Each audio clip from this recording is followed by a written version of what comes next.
A defesa do Brasil na mão dos estrangeiros, como o país deixou de produzir seus armamentos. A partir dos anos 1990, indústria bélica brasileira viveu série de falências. Estado cruzou abraços. Capital internacional aproveita-se e atrela a produção à agenda geoeconômica do norte global. Por Flávio Rocha de Oliveira, Abno Carvalho e Souza, André Cardoso Nogueira, Antônio Pedro Miranda, Márcio Rocha da Silva Filho, Paulo Del Bianco, Roberto Tadeu da Silva, Ronaldo Galdino e Tarcísio. Rodrigo Melo, no Observatório de Política Externa e da Inserção Internacional do Brasil, introdução. Quando se pensa numa indústria voltada para o desenvolvimento e a produção de armas de guerra, o Brasil apresenta uma trajetória acidentada. Em alguns momentos, como entre as décadas de 1970 e 1980, o país desenvolve uma indústria bélica, como parte de um esforço mais amplo de modernização econômica.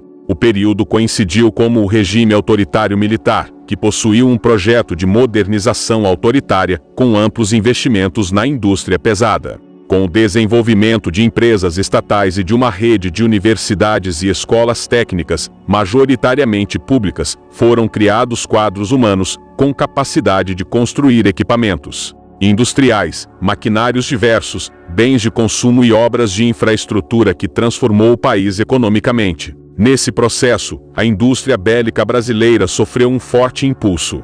O país desenvolveu empresas voltadas para a produção de armamentos, com variados graus de sofisticação tecnológica, como a NGESA e a Avibras. Na década de 1980, o Brasil se tornou um dos 10 maiores exportadores mundiais de equipamento militar, atendendo a demanda de países na Ásia e na África que buscavam fornecedores que não fossem europeus, estadunidenses e soviéticos, como uma maneira de garantir uma margem de manobra política no cenário internacional. A existência da Guerra Fria, com toda a sua complexidade diplomática, e conflitos como a Guerra Irã-Iraque 1980 a 1988 terminaram fornecendo mercados lucrativos para a indústria bélica brasileira. O término da Guerra Fria e o fim da Guerra Irã-Iraque terminaram eliminando a demanda pelo tipo de armas produzidos pelo Brasil, que se beneficiava de bons preços e de não possuir nenhum entrave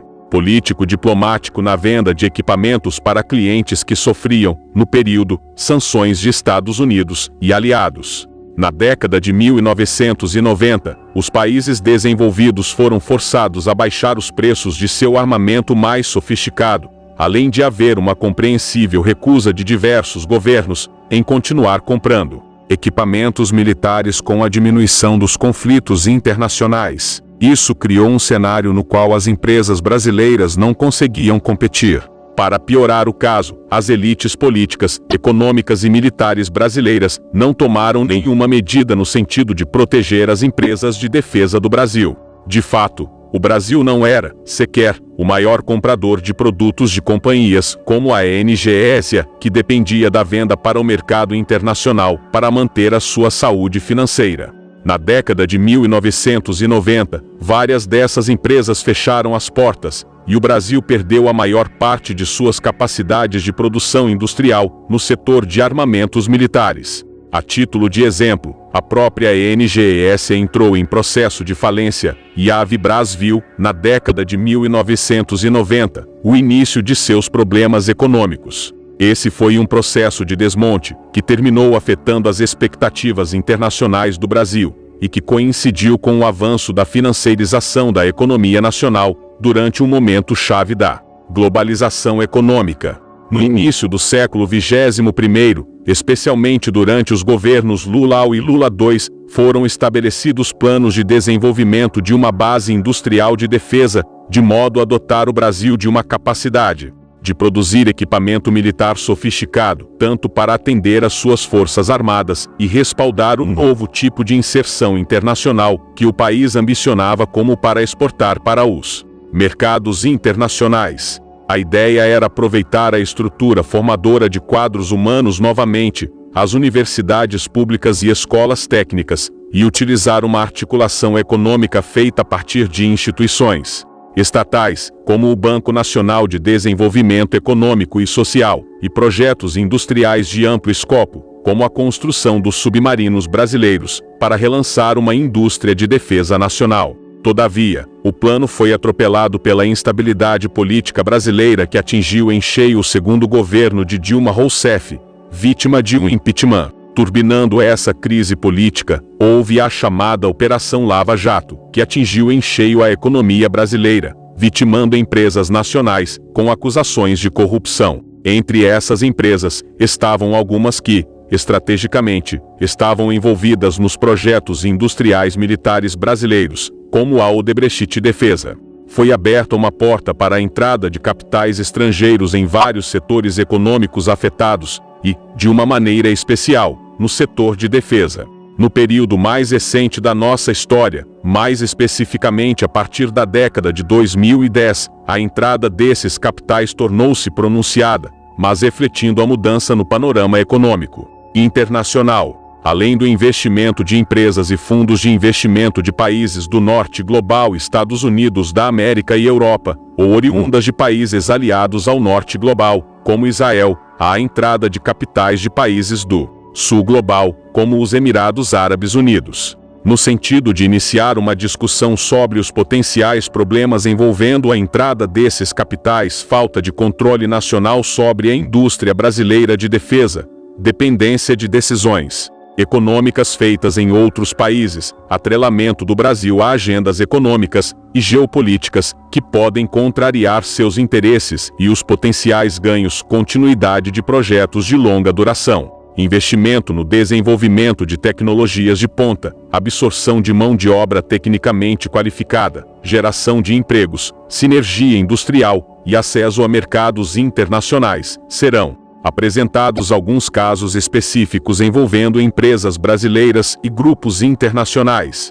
Trata-se de um estudo exploratório feito a partir de fontes públicas. Como tal, é um ponto de partida para a compreensão de um setor importante para o Brasil e para as relações internacionais, a construção de uma indústria de defesa nacional, sua relação com capitais estrangeiros e como isso pode afetar a soberania e os interesses de um país em desenvolvimento como o nosso. O desmonte progressivo do setor de defesa nacional criou vulnerabilidades para a soberania brasileira. Esse foi um processo que teve seu início após o final da Guerra Fria, e foi muito forte durante a década de 1990.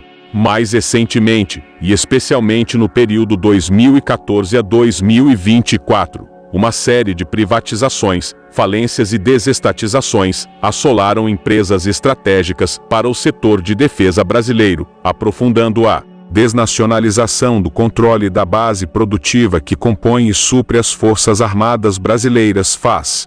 As perdas nas áreas de ciência, tecnologia e inovação dentro do setor militar, assim como a desorganização dos quadros que compunham as principais empresas nacionais de defesa, é, em boa medida, uma consequência do período político dos anos 2010. A política de destruição de empresas levada a efeito pela Operação Lava Jato 2014 a 2021 afetou diretamente o parque industrial brasileiro. Uma das empresas mais afetadas foi a construtora Norberto Odebrecht. Além dos negócios na área da engenharia civil, dentro e fora do Brasil, essa companhia possuía um braço no setor de defesa, através da Odebrecht Defesa. Essa última possuía tecnologia e um conjunto de quadros humanos da maior importância no setor de defesa nacional, tendo adquirido em 2011 a maioridade das ações da Mectron Engenharia, empresa nacional fundada em 1991 e voltada ao segmento de mísseis, sistemas de comunicação e equipamentos espaciais. A Odebrecht Defesa constitui uma importante fonte estratégica de fabricação de mísseis para as FAAs. A importância da Mectron para o setor de defesa do Brasil abarcava o desenvolvimento do torpedo pesado nacional em escala reduzida Tepiner, uma parceria de longo prazo com a Marinha Brasileira. Dentro dos objetivos estratégicos da Marinha, a criação dos Tepiner tinha como objetivo armar os novos submarinos criados pelo programa PROSUB, sendo que tanto o Tepiner quanto o PROSUB faziam parte do planejamento mais amplo da Marinha de assegurar um predomínio tático sobre a chamada Amazônia Azul, uma área de 3,5 milhões de quilômetros quadrados na costa brasileira, com riquezas naturais, minerais abundantes. O nome é uma comparação à importância da floresta amazônica para o Brasil. Contudo, com os escândalos de corrupção da Odebrecht vindo à tona pela Operação Lava Jato, em conjunto com a escassez de crédito,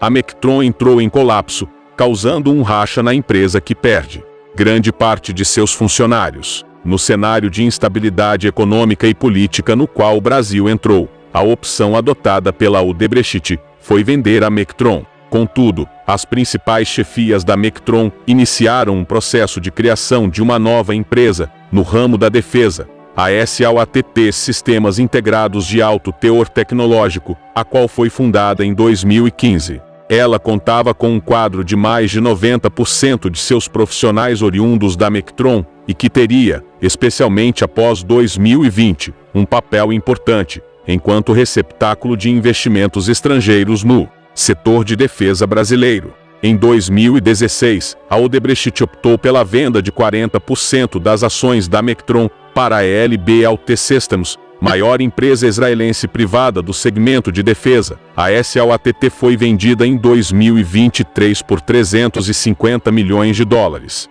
para o Grupo Edge, um conglomerado de empresas estatais dos Emirados Árabes Unidos. Para além da Mectron e SAOTT, uma série de outras empresas nacionais do segmento de defesa foram vendidas, fragilizando o controle nacional sobre a produção de artefatos bélicos no Brasil. Outra companhia da base industrial de defesa que foi adquirida pelo conglomerado estatal emiradense, o Grupo Edge, foi a empresa Condor Tecnologias Não Letais. No final de abril de 2024, esse conglomerado comprou 51% da empresa brasileira. Segundo a Condor, a união com essa companhia seria uma parceria ganha-ganha que permitiria o crescimento acelerado da empresa e atenderia o interesse da empresa estatal emirati de expandir seu portfólio tecnológico. O Grupo Edge também expôs o interesse de expandir a sua presença em diferentes segmentos do setor de armas não letais e entrar em novos mercados considerados importantes, como os Estados Unidos da América. O próprio CEO do Grupo Edge, Hamer Al-Marar, apontou que o crescente cenário internacional conflituoso abriria maior demanda para produtos não letais. Atualmente, nosso mundo está passando por um período não apenas de maior agitação civil, crise de imigração e protestos de rua, mas também de grandes preocupações sobre os níveis de força usados em situações de combate em ambientes populosos.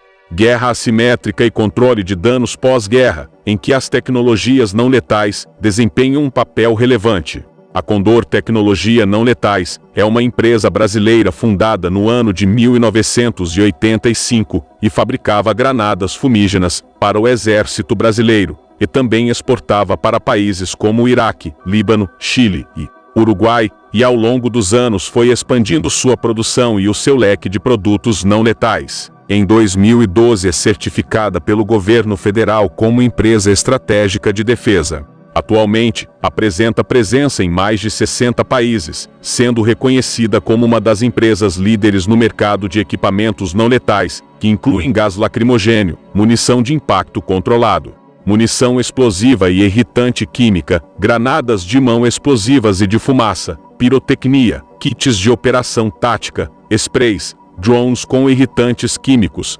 dispositivos elétricos incapacitantes e câmeras corporais com reconhecimento facial. Cabe destacar que a Condor e o Grupo Edge já haviam se aproximado assinando um acordo de cooperação um ano antes da compra da empresa. O objetivo do acordo era combinar as capacidades das empresas e avaliar a viabilidade de identificação e implementação conjunta de oportunidades de negócios nos mercados dos Emirados Árabes Unidos e do Brasil. Após a compra, a Condor expandiu seus negócios internacionais. Ela fechou um contrato de fornecimento de equipamentos não letais no valor de 10 milhões de dólares dos Estados Unidos para um país africano, não especificado, e entrou em fase de planejamento da construção de instalações de produção de equipamentos não letais e centros de capacitação nos Emirados Árabes, fazendo parte da iniciativa nacional Emirati Make It in the Emirates. O objetivo dos Emirados é exportar para os mercados do Oriente Médio. A expansão dos negócios após a compra da empresa não se resumiu apenas ao nível internacional. Também houve a assinatura de um acordo de cooperação com a Marinha do Brasil para o desenvolvimento de tecnologias e técnicas não letais para os fuzileiros navais. A Embraer, líder mundial na fabricação de aeronaves regionais e um dos pilares da base industrial de defesa BR brasileira, tem atraído ao longo das décadas expressivas entradas de capital estrangeiro. Desde sua fundação em 1969, a empresa passou por diversas fases de captação de recursos, especialmente após a privatização em 1994, o que ampliou seu acesso a mercados globais e investidores estratégicos. Um exemplo dessa atração de capitais externos foi a tentativa de fusão com a companhia estadunidense Boeing. As tratativas começaram em 2018, e tanto o governo Temer como o governo Bolsonaro não se opuseram a essa fusão. A Boeing investiria até 4,2 bilhões de dólares na Embraer, adquirindo 80% da sua divisão de aviação comercial.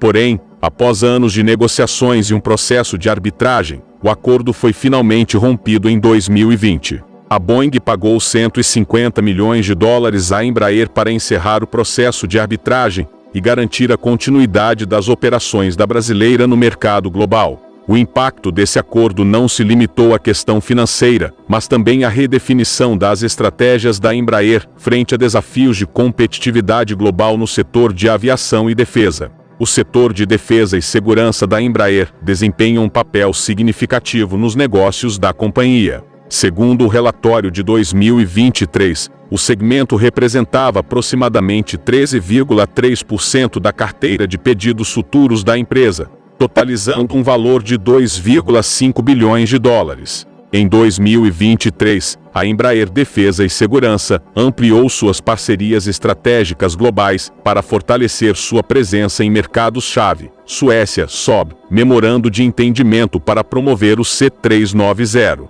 Millennium na Suécia e os caças Gripen no Brasil e América Latina. Portugal, acordo com 4 empresas da base tecnológica e industrial da defesa para desenvolver e industrializar a versão, organização do Tratado do Atlântico Norte do A-29, Super Tucano A-29N. Holanda, NLDV, parceria com a Associação das Indústrias de Defesa e Segurança da Holanda para explorar oportunidades focadas nos aviões C-390 Millennium e no A-29N. Índia, início da seleção de parceiros locais para o programa MTA, destacando o C-390 Millennium e alinhando-se às iniciativas Make in India e Índia Autossuficiente. Arábia Saudita, SAMI, memorando visando colaboração em projetos de defesa, incluindo a criação de um centro regional de M-Aero, serviços de manutenção e linha de montagem do C-390 Millennium, condicionados a contratos de aquisição. República Tcheca é o Alvodochody, parceria para intensificar a cooperação em torno do C-390 Millennium. Em 2024, essas iniciativas renderam importantes frutos para a Embraer. Destacam-se o acordo para uma possível aquisição de cargueiros pela Força Aérea Sueca e as promissoras oportunidades de atender demandas da Força Aérea Indiana e da Arábia Saudita. No entanto, o principal foco da companhia permanece no mercado norte-americano, embora não haja uma perspectiva concreta de encomendas no curto prazo. A Embraer possui importantes empresas subsidiárias que atuam no setor de defesa. São elas: a TESH, desenvolve soluções em comando, controle e inteligência, além de oferecer suporte técnico, logístico e de engenharia especializado em todas as etapas de projetos de sistemas. Atua como uma organização estratégica de defesa e como integradora brasileira em projetos e sistemas estratégicos. O GMA, reconhecida mundialmente por serviços de manutenção MRU e fabricação de estruturas complexas para aeronaves, atendendo tanto a aviação civil quanto o setor de defesa. Também fornece soluções integradas para fabricantes globais e fornecedores de primeira linha no mercado de aeroestruturas. Savis, especializada no desenvolvimento, integração e implementação de sistemas para controle de fronteiras e proteção de infraestruturas estratégicas. Visiona, parceria com a Telebras focada na integração do sistema de satélite geossíncrono de defesa e comunicações estratégicas do governo brasileiro. Dedica-se a desenvolver tecnologias aeroespaciais críticas e fortalecer a cadeia industrial nacional. A fundo de investimentos BlackRock, maior gestora de ativos do mundo, tem sido uma presença constante na Embraer. Em 2024, a BlackRock aumentou sua participação acionária, refletindo a confiança na saúde financeira da empresa, após o fracasso da fusão com a Boeing. A compra de ações pela gestora impulsionou o valor das ações da Embraer, que subiram cerca de 120% no ano, evidenciando a importância dessa parceria estratégica para o futuro da companhia. A entrada da BlackRock, além de fornecer um respaldo financeiro, também tem implicações para a governança da Embraer, pois a gestora é conhecida por influenciar decisões corporativas em empresas nas quais detém participação significativa. Em contrapartida, a consultoria de investimentos americana Brandes Investment Partners adotou uma postura oposta, vendendo 5% das ações em setembro deste ano. A Brandes possui um histórico estratégico de compra de ações negociadas, abaixo de seu valor intrínseco. Parte das ações foram adquiridas durante um período de baixa da Embraer, em julho de 2019, em meio ao período de negociações com a Boeing. Embora tenha diminuído sua exposição, a consultoria ainda segue como a maior acionista individual da Embraer, detendo 10% das ações, o que corresponde a cerca de 361 milhões de dólares. Outro ator importante na trajetória recente da Embraer é o Banco Nacional de Desenvolvimento Econômico e Social, que, junto ao Citibank, tem contribuído com financiamentos relevantes para a empresa em um projeto específico. Recentemente, em dezembro de 2024, a Embraer recebeu um financiamento de 200 milhões de reais do Banco Nacional de Desenvolvimento Econômico e Social, com o objetivo de expandir seus investimentos no desenvolvimento do eVTOL, sigla em inglês para Veículo Elétrico de Pouso de Decolagem Vertical. Esse financiamento é uma continuação dos apoios que a empresa recebeu desde o início de sua trajetória, quando o Banco Nacional de Desenvolvimento Econômico e Social foi um dos maiores investidores em sua expansão internacional, constituindo, apenas nesse projeto citado, mais de R$1 bilhão para desenvolvimento tecnológico do eVTOL. O Citibank, por sua vez, também anunciou um financiamento de 50 milhões de dólares dos Estados Unidos, cerca de R$303 mil, dedicado a apoiar o programa de desenvolvimento do carro voador. A entrada de capital estrangeiro e articulação entre diferentes investidores, como bancos internacionais e grandes gestoras de ativos, na Embraer, revelam uma tendência preocupante de maior dependência de investidores internacionais em setores estratégicos. Embora tais investimentos tragam recursos necessários para a inovação e a modernização da empresa, eles também levantam questões sobre a perda de controle sobre uma indústria de defesa e alta tecnologia considerada essencial para a soberania nacional. A forte presença de entidades como a BlackRock e o Citibank reflete um movimento que pode diluir a autonomia da Embraer e priorizar interesses financeiros em detrimento das necessidades de desenvolvimento interno e da preservação da expertise tecnológica nacional. Além disso, a busca pela competitividade global, ao mesmo tempo em que posiciona a Embraer como um player relevante em novos mercados, como os de veículos aéreos urbanos, também deixa a empresa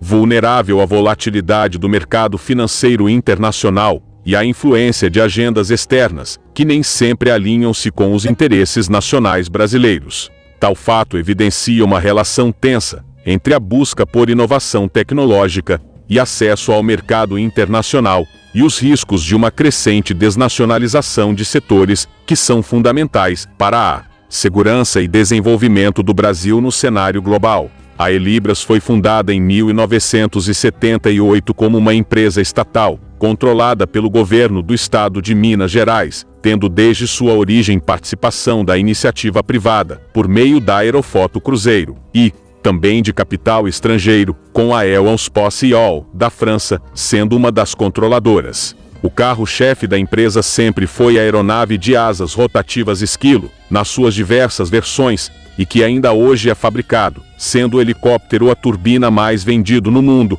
e com 48% a 54% de conteúdo nacional em sua produção, segundo o site da própria empresa. A Helibras possuía vários contratos de entrega de helicópteros para as Forças Armadas brasileiras, bem como atuava no setor de manutenção de aeronaves de asa rotativa de emprego civil e militar.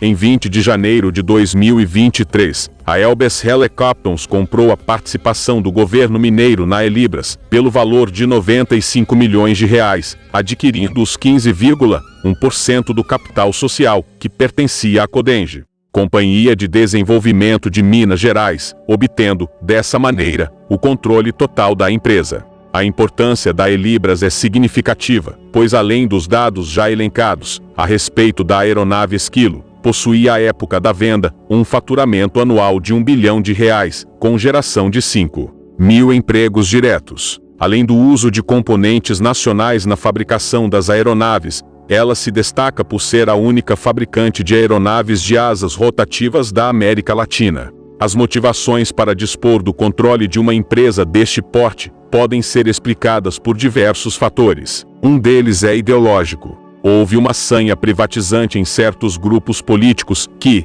a despeito de faturamento, lucro e importância estratégica de diferentes companhias, cujo acionista majoritário eram a União ou governos estaduais e municipais, optaram por uma lógica puramente liberal para abrir mão de empresas estatais brasileiras. Outro fator que terminou pesando, e que está aliado ao viés ideológico liberal, foi a preocupação e justificativa do governo mineiro em não poder investir os valores necessários para capacitar tecnologicamente a empresa. Também houve uma outra justificativa por parte do governo de Minas Gerais: falta de capacidade para administrar, com a agilidade necessária, uma empresa cuja natureza exige inovação constante e atualização do produto, e havia desconfiança na possibilidade de manter o alto nível de excelência da Helibras e elevá-la a outros patamares. Essas justificativas e dúvidas foram apresentadas pelo governo mineiro para justificar a venda para a Elbes.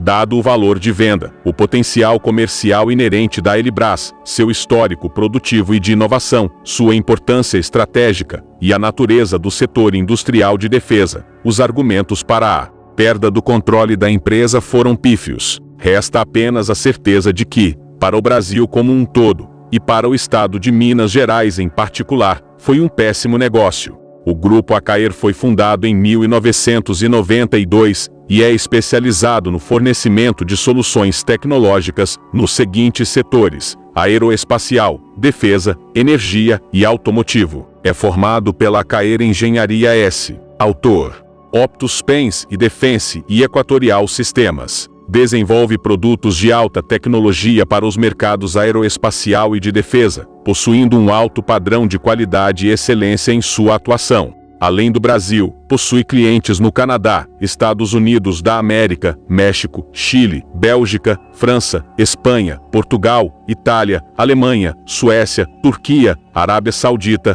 África do Sul, Catar, Singapura, Índia, Japão, China e Emirados Árabes Unidos. As empresas clientes são El Canadá, Boeing, Honeywell, UTC Aerospace Systems, Pratt & Whitney, Safran, Latecoere, Aeronova, Enair, Embraer, Saab, Elbes Helicopters, Alestis, UGMA, Rafael, Adazi, Voit, Turkish Airlines, Street Aerospace, Kawasaki, Mitsubishi e outras. Segundo o portal ANVSTSP, em maio de 2012 a SOB fez um aporte de recursos na Acaer, equivalente à participação de 15%, mas que não incluía a conversão em ações. Essa operação foi considerada um empréstimo conversível em ações e previa que o limite de participação da SOB na empresa atingisse 40%. Em 2017 a SOB adquiriu 10% das ações da Acaer, chegando a 25% de participação, porém o valor da negociação não foi revelado. O portal Poder Aéreo, em outubro de 2023, informou que a controladora da Acaer, a Conectus Gestão e Participações Limitada, anunciou a recompra das ações da SOB de 42,21% na AKR Participações Holding. Essa transação foi aprovada pelo Conselho Administrativo de Defesa Econômica do Brasil, CAD, sem restrições. No mesmo ano, a AKR divulgou a assinatura de um memorando de entendimento (MOU) com o Edge Group dos Emirados Árabes Unidos, com o objetivo de desenvolver e produzir sistemas e equipamentos de altíssima tecnologia no setor aeroespacial e de defesa. Em 2024, a AKR foi citada como parte do plano do governo para salvar a Avibras, através da fusão entre essas empresas e o apoio do Banco Nacional de Desenvolvimento Econômico e Social. Essa fusão criaria a maior empresa de defesa do Brasil e teria o potencial de faturar US$ 1 bilhão dos Estados Unidos até 2024 e empregar mais de 6.000 pessoas. No entanto, até o presente momento, janeiro de 2025, esse plano não surtiu efeito. Atualmente, a empresa está em processo de internacionalização, estabelecendo presença em países do Oriente Médio e negociações na Ásia e África.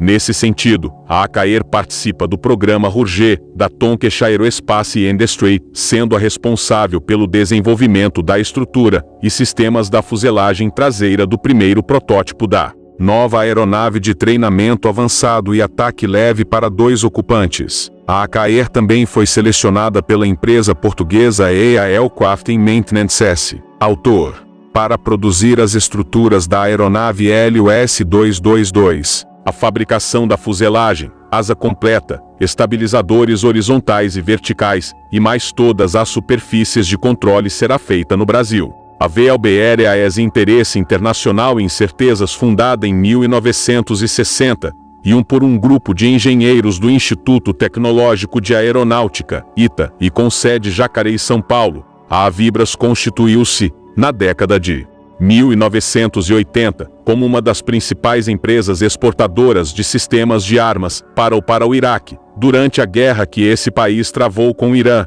entre 1980 e 1988. Segundo escreveu o pesquisador Renato Dagnino em seu livro A Indústria de Defesa no Governo Lula 2003 a 2010, a empresa exportou aproximadamente $300 milhões em 1987, sendo esta quantia referente ao principal sistema de armas produzido pela Avibras, o lançador múltiplo de foguetes Astros, bem como munições. Entretanto, a partir de 1988, com o término das importações de armamentos pelo Iraque, a indústria de defesa brasileira passou por uma crise da qual nunca se recuperou. Apesar da demanda interna suprida pela produção de itens de baixa intensidade tecnológica, havia uma genuína dificuldade da indústria de defesa nacional em substituir as importações de armamentos de alto valor agregado, fornecidos pelos países desenvolvidos. A dificuldade de expansão da indústria de defesa na primeira década dos anos 2000 continha,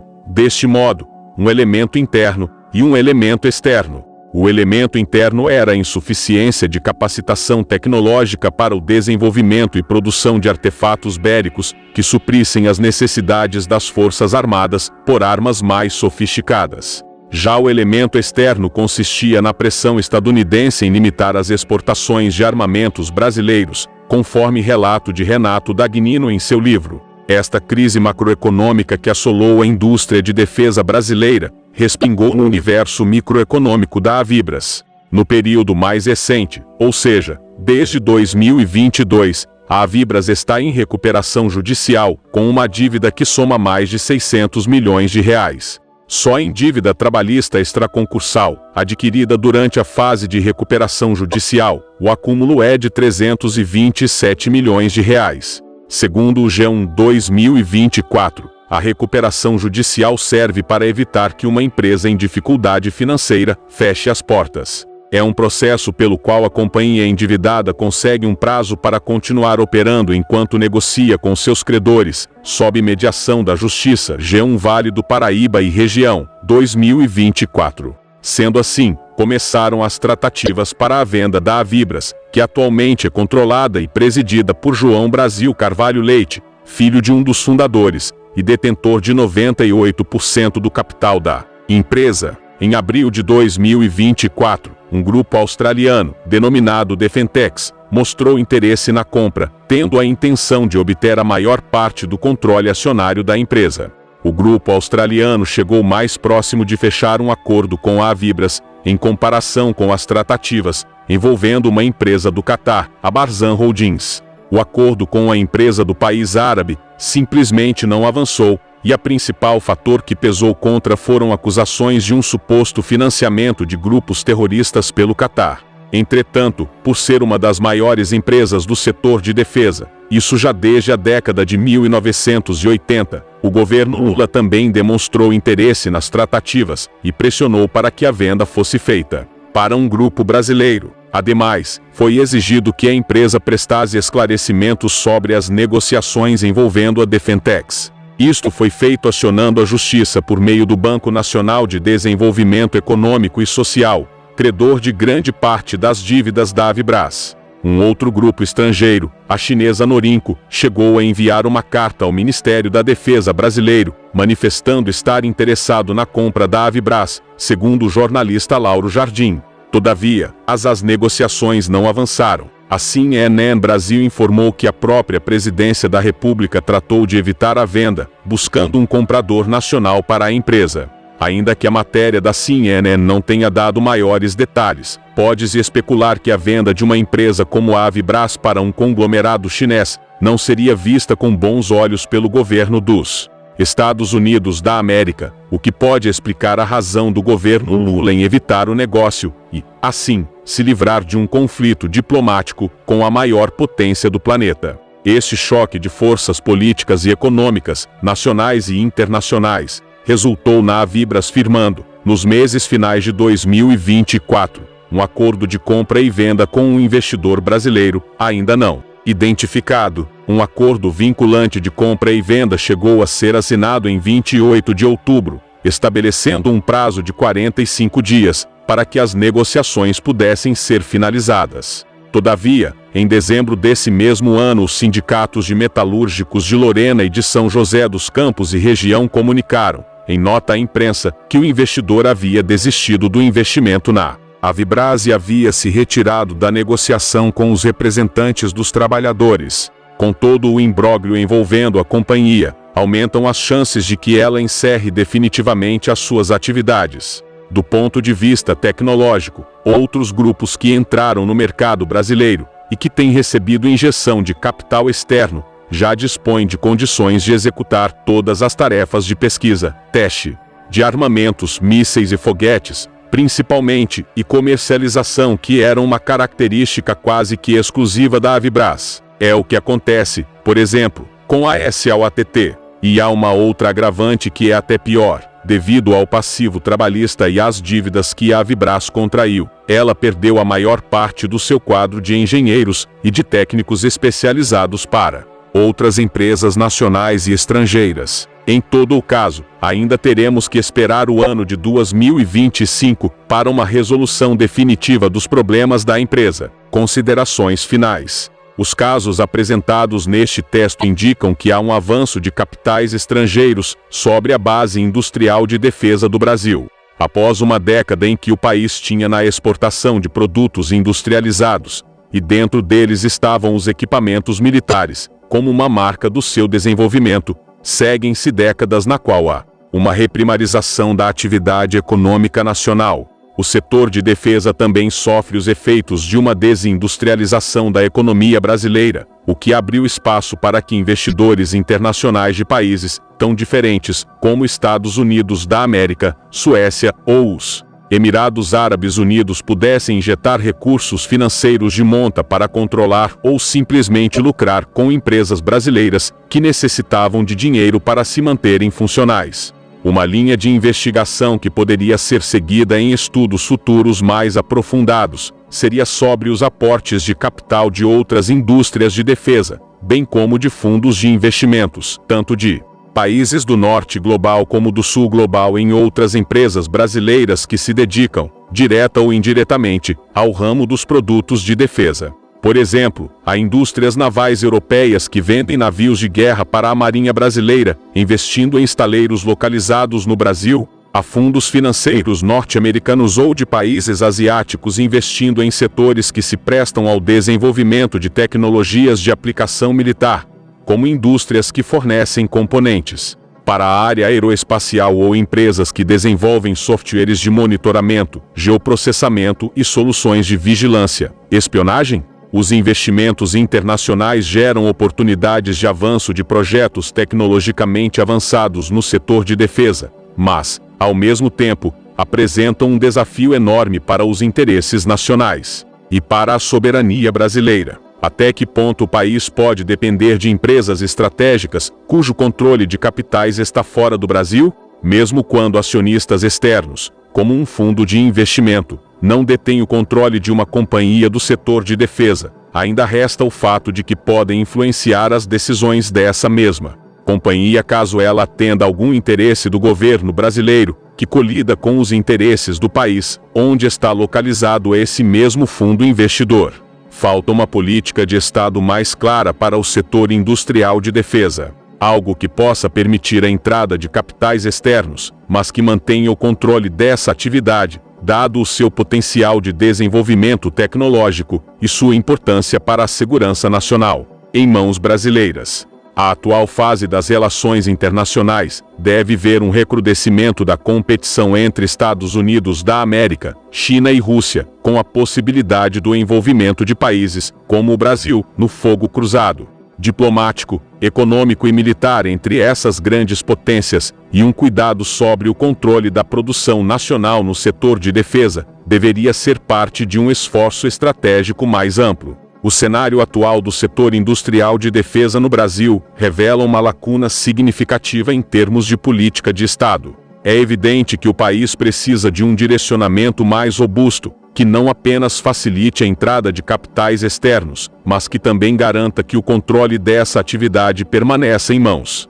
brasileiras. Essa questão é particularmente relevante considerando o potencial de desenvolvimento tecnológico que o setor pode oferecer, bem como a sua importância para a segurança nacional. As relações internacionais têm se tornado cada vez mais complexas e competitivas, especialmente com o recrudescimento das tensões entre as grandes potências, como Estados Unidos da América, China e Rússia. Nesse cenário, o Brasil se vê em uma posição delicada, onde a necessidade de manter sua soberania e fortalecer sua capacidade de defesa se torna imperativa. A forma como o país se posiciona diante dessas potências não apenas afetará sua segurança, mas também sua economia e desenvolvimento tecnológico.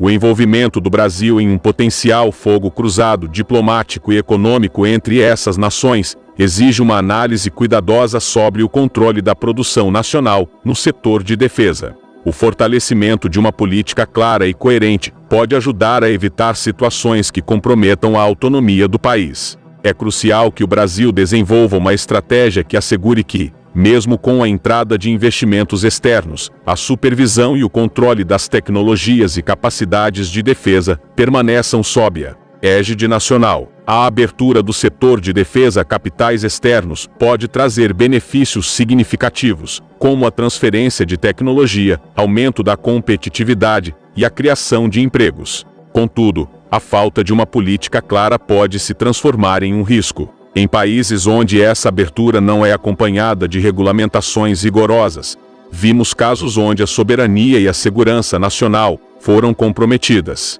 Um exemplo elucidativo é o setor de defesa da Alemanha, que tem se beneficiado de investimentos externos, mas sempre com uma estrutura que protege os interesses nacionais. O Brasil poderia seguir um modelo semelhante, onde os investimentos estão atrelados a garantias de que a tecnologia desenvolvida não será utilizada contra os interesses nacionais. O fortalecimento de cláusulas que assegurem a transferência de tecnologia e o desenvolvimento de capacidades locais é fundamental para que o Brasil não apenas receba investimentos, mas também construa um setor de defesa robusto e independente. Uma política de Estado para o setor industrial de defesa deve ir além do simples controle sobre investimentos. Ela deve englobar uma visão estratégica que considere tendências globais, inovações tecnológicas e as necessidades específicas de defesa do Brasil. A criação de um conselho consultivo que inclua representantes do governo, setor privado e academia poderia ser um passo importante.